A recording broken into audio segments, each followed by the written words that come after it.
إله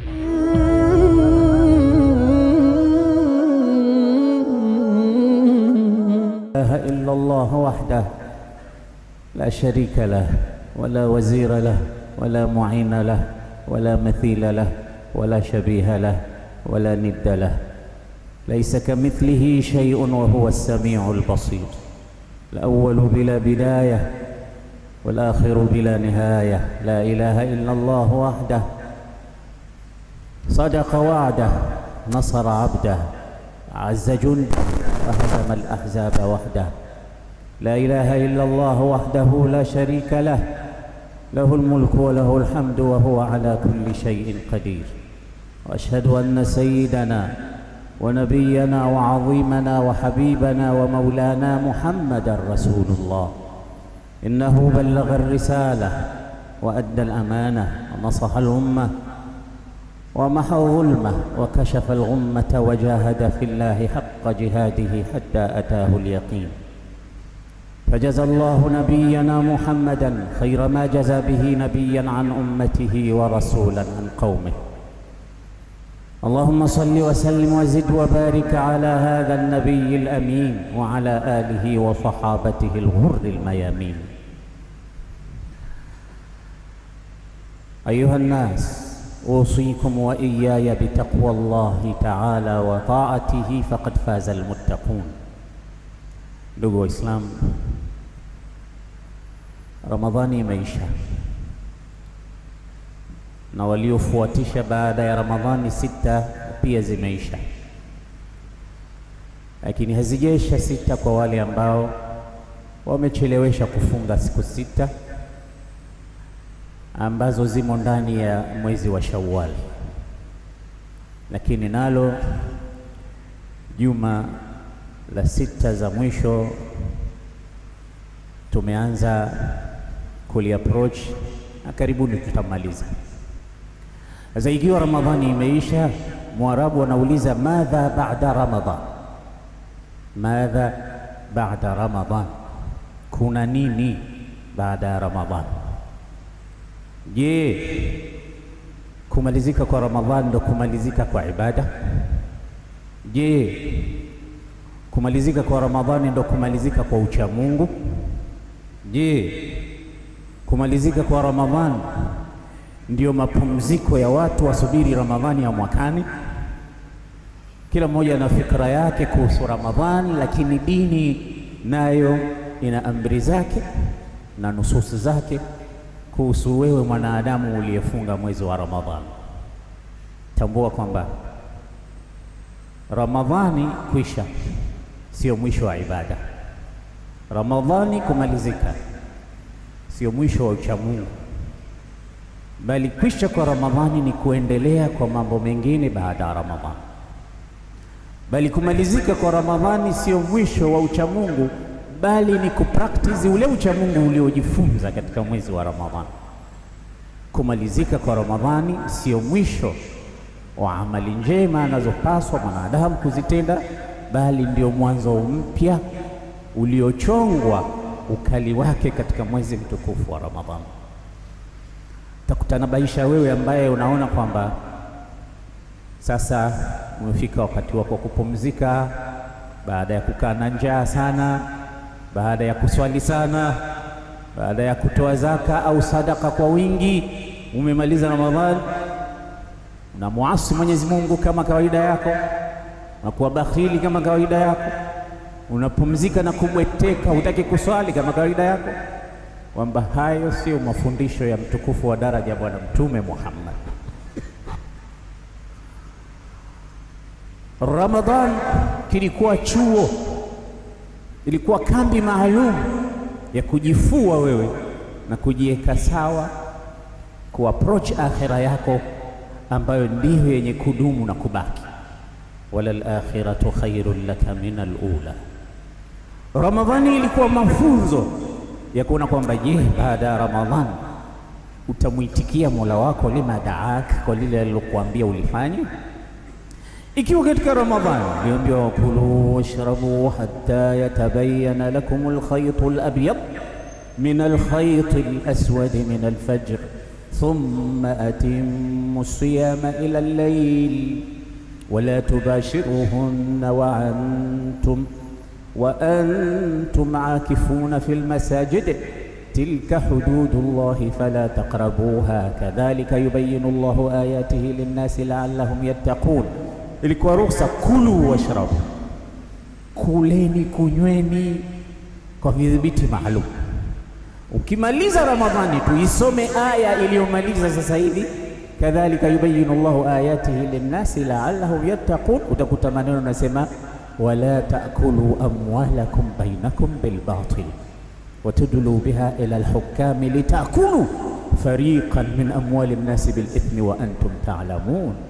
Kisha yasalunaka 'anil ahillah qul hiya mawaqitu linnasi walhajj walaysa albirru bi an ta'tu albuyuta min dhuhuriha wa atu albuyuta min abwabiha, mpaka mwisho wa aya. Amekutajia mambo mawili muhimu, hadha ba'da Ramadan au bil ahra ba'da al-ayat allati kanat turshiduna wa tunabbihuna madha fi Ramadan.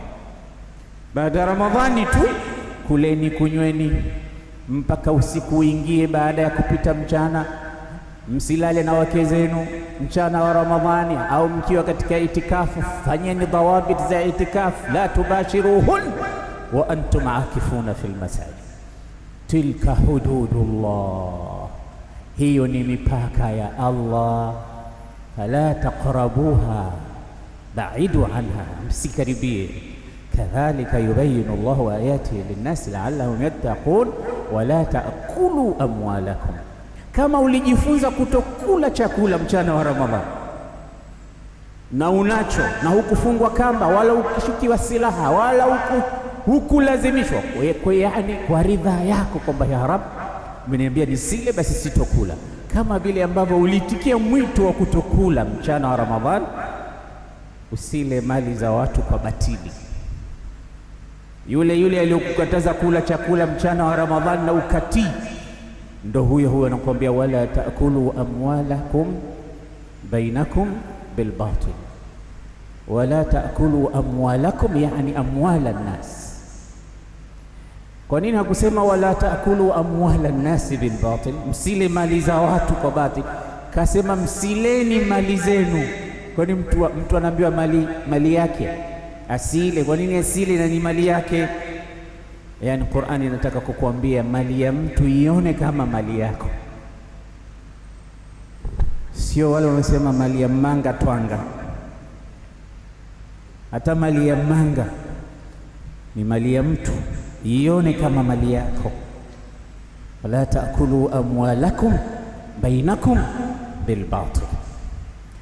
Na zipo anwaa nyingi, aina nyingi za ulaji wa mali za watu kwa batil. Hata ukimwoa mke ukimpa mahari nusu, alafu baadaye ukakaidi kutompa mahari yake mpaka ukafa, umekula mali ya mtu kwa batil, hujampa mahari yake. Ni wangapi wanadaiwa mahari hapa msikitini?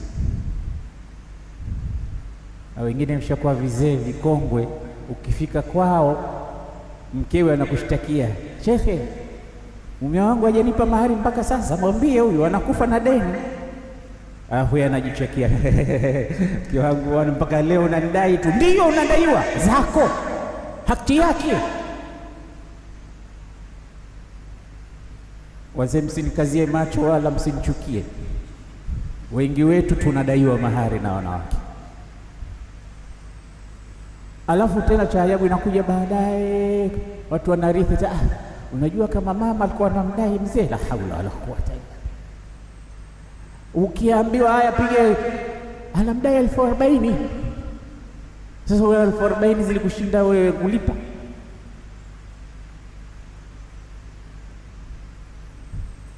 Na maneno ya Mtume sallallahu alayhi wasallam, atakaye kwenda kukutana na Mwenyezi Mungu siku ya Kiyama hakumlipa mwanamke mahari yake, laqiya Allaha wa huwa zanin, atakwenda kukutana na Mwenyezi Mungu akiwa mzinifu. Na mwenye kudaiwa asilipe deni na alikuwa na uwezo wa kulipa, kwa maksudi tu akakataa kulipa, laqiya Allaha wa huwa sariq, atakwenda kukutana na Mwenyezi Mungu akiwa mwizi. Lakini Mwenyezi Mungu anajua kuna wengine wanataka kulipa, hawana uwezo. Mwenyezi Mungu anasema, Mtume anasema, mwenye kuwa na nia ya kulipa na hakuweza kulipa, Mwenyezi Mungu atamlipia. Lakini ajabu wewe ambaye mke uliyempenda ukawa umemuoa eti ukampa mahari nusu, na imekuwa hiyo ni kawaida leo, katoa nusu tu, hayo nusu nyingine ujue ndo mpaka kiyama.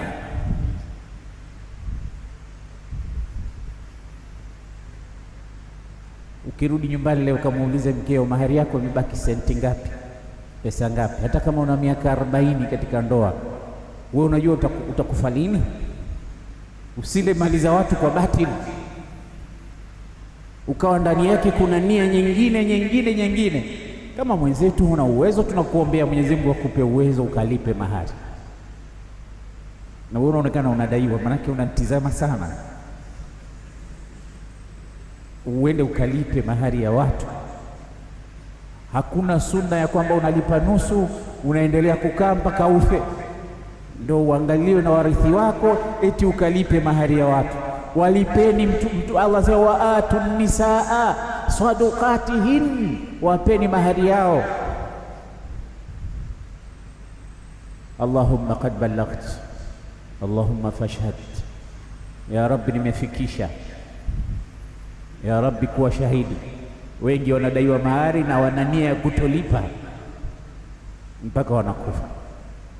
Mtume sallallahu alayhi wasallam anatufundisha kwamba baada ya Ramadhani, Qur'ani inatuelekeza kwamba baada ya Ramadhani sasa tuyatumie yale mafunzo tuliyopewa katika mwezi mtukufu wa Ramadhani, kwa kidokezo au kwa ukumbusho wa aya zinazokuja, wala taakulu amwalakum bainakum bilbatil. Mtume sallallahu alayhi wasallam katika hadithi sahihi asema, mwenye kuchukua mali ya mtu kwa batili, akala kwa mkono wake akakata kisehemu cha mali kwa batili, na au akaiapia kwamba ni ya kwake wala si ya kwake kwa batili, amejikatia moto, mahala pake ni motoni, kwa sababu huququ nas. Ndio maana Mtume alikuwa karibu na kufa, asema, yoyote ambaye nimemdhulumu aje, hata kama nimemwaga damu ya mtu, nimempiga mtu, chochote, mimi nipo hapa, aje achukue kisasi. Nimechukua shilingi yake, dinari yake, dirham yake, aje kabla haijawa dinari wala dirham, na kabla hatujafika huko. Ya Rasulullah, huku kwetu mtu anadhulumu waziwazi na anamwambia mtu nenda kokote, ili shamba ishalichukua, nenda popote utakapokwenda, hii nyumba ishakuwa yangu, hizo pesa mimi nishakurusha na hakuna chochote kitakachokuwa. Yule mtu anabakia, tutakwenda kukutana chini ya mkunazi, sawa, wewe niambie tu mkunazi wa kwanza au wa pili.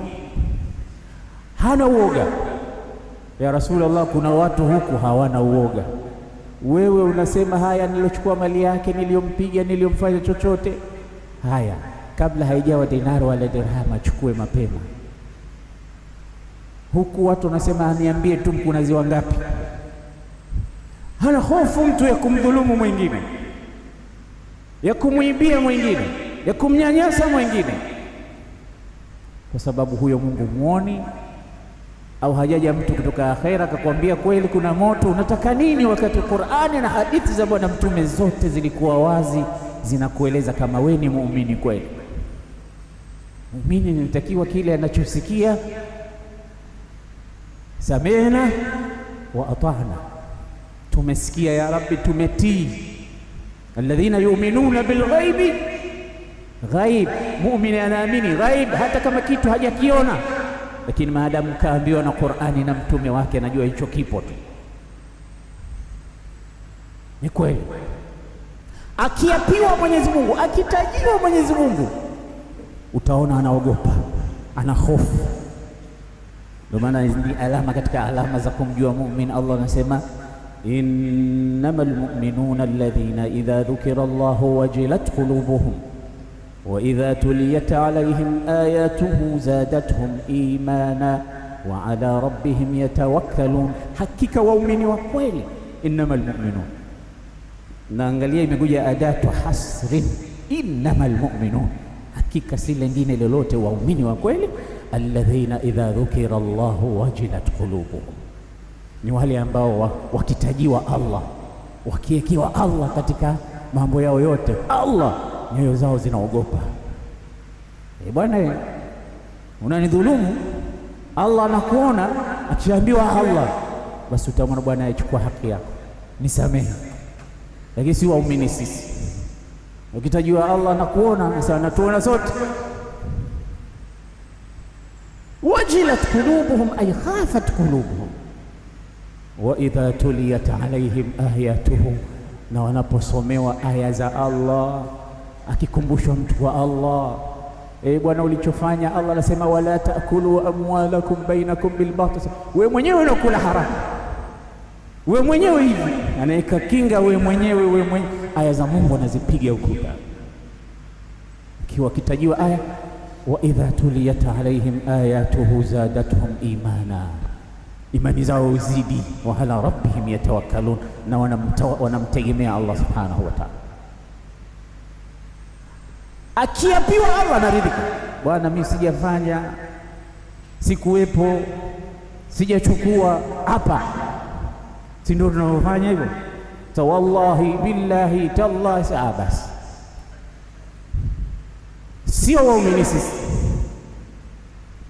Mtu akikuapia majina 99 tuambia muongo, na muapaji naye vile vile anaweza kukuapia majina anayojua na asiyoyajua, lakini kumbe anaapa uongo. Tumekuwa watu wa ajabu, viapo vya ajabu. Ukiapiwa huridhiki. Muumini akiapiwa Mwenyezi Mungu anaridhika, na akiambiwa hapa na hapa ukweli.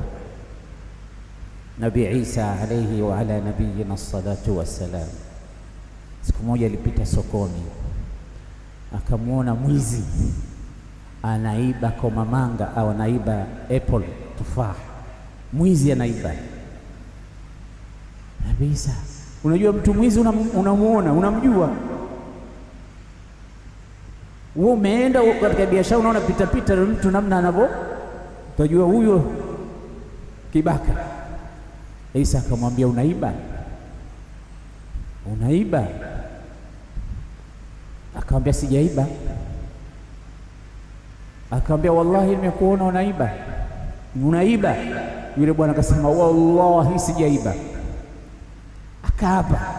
Nabii Isa kwa kuapiwa Mwenyezi Mungu akasema kweli hujaiba, macho yangu ndio yalonidanganya. Maadamu umemtaja Allah, hujaiba kweli. Na kamuona anaiba, lakini kayakadhibisha macho yake, kamwamini yeye kwa sababu kamweka Mwenyezi Mungu.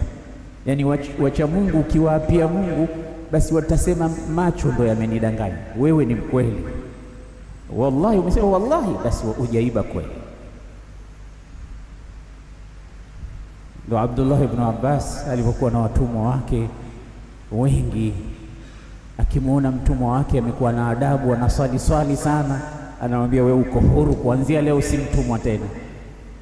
Wakaenda wakamwambia bwana, hawa wanakuwa wakikuona wewe bosi wao ndio wanajitia wanaswali sana ili wapate uhuru, lakini hawana ucha Mungu mmoja hao. Abdullah ibn Abbas akasema man khada'ana lillahi in khada'na la. Alikuwa Abdullah ibn Umar, sio Abdullah ibn Abbas. Abdullah ibn Umar mwana wa Umar ibn Khattab. Ina maana wananiahada kupitia ucha Mungu, kupitia kwa Mungu. Atakayenihadaa kwa Mungu atanihadaa kila siku, kwa sababu mimi nahadaika kwa Mungu. Madamu ile kasimama bismillahirrahmanirrahim, ile mimi inanifanya niamini kwamba huyu mcha Mungu. Wacha Mungu wanahadaika kwa Allah. Ndio maana ukimpata mtu mcha Mungu, basi na wewe unajitia mcha Mungu ili upate kumuhadaa. Unataka mtoto wake umuoe, unajitia unajua kusoma, na ukiambiwa hapo soma aya 2-3 huzijui, lakini ukifika unajitia unasoma Qur'ani, unajitia unasikiliza Qur'ani, unavaa nguo za ili tu upate muradi wake, kwa sababu unajua anapenda nini. Anapenda kuswali bwana. Basi unataja mambo ya sala. Unajua jana nilipoamka usiku kuswali, hujaamka kuswali wala hujaamka kufanya chochote, lakini unajua kwamba mazungumzo haya yanamvutia sababu ndio ada yake. Ndugu zangu, tuwe wacha Mungu wa kikweli kama tulivyofundishwa na Mwenyezi Mungu katika mwezi mtukufu wa Ramadhan, la'allakum tattaqun, na aya zile za saum, kama kutiba ala alladhina min qablikum la'allakum tattaqun, na mwisho kadhalika yubayyinu Allahu lakum kadhalika yubayyinu Allahu linnasi ayatihi la'allahum yattaqun. Ucha Mungu je, umepatikana? Ucha Mungu kupatikana kwake, wala taakulu amwalakum bainakum bilbatil. Ucha Mungu kupatikana baada ya Ramadhani. Mbele yetu kuna nguzo ya haji. Yasalunaka anil ahilla, wanakuuliza kuhusu miezi miandamo. Qul hiya mawaqitu linnasi walhajj, waambie watu wana mambo yao katika hesabu za miezi. Wanawake waliozaa, wanawake walioachwa, wanawake waliofiwa, wanawake walio katika eda, na sisi wenyewe tuna mambo yetu ya hesabu, yote yanafungamana na mwezi. Lakini pia kuna mambo ya hija. Wanatakiwa watu waangalie mawaqit zamaniya ambazo ni mwezi wa Dhulqa'da na Dhulhijja, mwezi wa Shawwal, mwezi wa Dhulqa'da, mwezi wa Dhulhijja, mawaqit ya mambo ya hija. Waanze preparation. Je, umeshajiandaa na hija? Na hija zetu sasa hivi zinabadilika. Sasa hivi ukienda baada ya Ramadhani upati tena nafasi, unatakiwa uanze mapema. Wale ambao hawajajaliwa mwaka huu, nenda katika taasisi yako unayoitaka, jiandikishe mapema kwa ajili ya mwaka wa 2027 1448 kwenda na 9, tumalize mambo ya hija. Mwenyezi Mungu inshallah atufanyie wepesi. Aqulu qawli hadha astaghfirullah li wa lakum fastaghfiruhu.